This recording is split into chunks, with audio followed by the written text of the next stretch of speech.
ಸ್ವಚ್ಛ ಮಾಡಬೇಕಪ್ಪ. ಯಾಕ ಅವ್ವ ಅಲ್ಲಿ ಕೂಡ್ತಾಳಂತ, ಅದು ಸ್ವಚ್ಛ ಮಾಡ್ರಿ ಗುಡಿ ಕಟ್ಟೋಣ ಅಂತ ಹೇಳಿ ಗೌಡ ಹೇಳೋದನಂತ. ಎಲ್ಲರೂ ಕೂಡ ಬಹಳ ಸಂತೋಷದಿಂದ ಸಂಭ್ರಮದಿಂದ, ಯಾಕಂತ ಕೇಳಿದ್ರೆ ಇವತ್ತು ನಮ್ಮ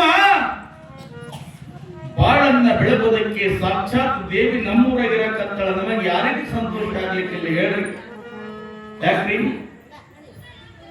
ಯಾಕಂದ್ರ ಯಾವ ಗ್ರಾಮದೊಳಗ ತಾಯಿ ಇರ್ತಾಳ, ಯಾವ ಗ್ರಾಮದೊಳಗ ದೇವಿ ಇರ್ತಾಳ ನೋಡ್ರಿ, ಎಲ್ಲಾ ಊರೊಳಗ ಯಾವ ಗುಡಿಗಳು ಅವನು ಇಲ್ಲ ಗೊತ್ತಿಲ್ಲ, ಖರೆ ಗ್ರಾಮ ದೇವತೆ ಅಂತೂ ಪ್ರತಿಯೊಂದು ಊರಾಗ ಇದ್ದೇ ಇರ್ತಾಳ. ಅಳ ಇಲ್ಲ, ಅಳ ಇಲ್ಲ. ಅದು ಕರ್ತರಿಗೆ ಜನ ಎಲ್ಲ ಮಾತಾಡ್ಕೊಳಕತ್ತಾರ.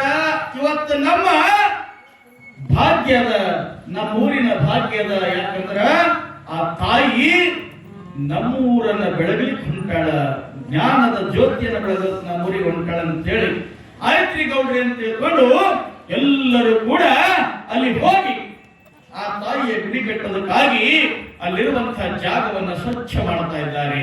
ಅಲ್ಲಿರುವಂತ ಎಲ್ಲಾ ಗಿಡ ಗಂಟಿಗಳನ್ನ ಕಡಿದು ಎಲ್ಲವೂ ಕೂಡ ಸ್ವಚ್ಛವಾಗಿ ಮಾಡಿ ಗುಡಿ ಕಟ್ಟೋದಕ್ಕೆ ತಯಾರಿಯನ್ನು ನಡೆಸಿದ್ದಾರೆ. ನೋಡಿ ಏನು ಬಹಳ ಸಂಭ್ರಮ ನಡೀತು ಗುಡಿ ಕಟ್ಟತಕ್ಕಂಥದ್ದು.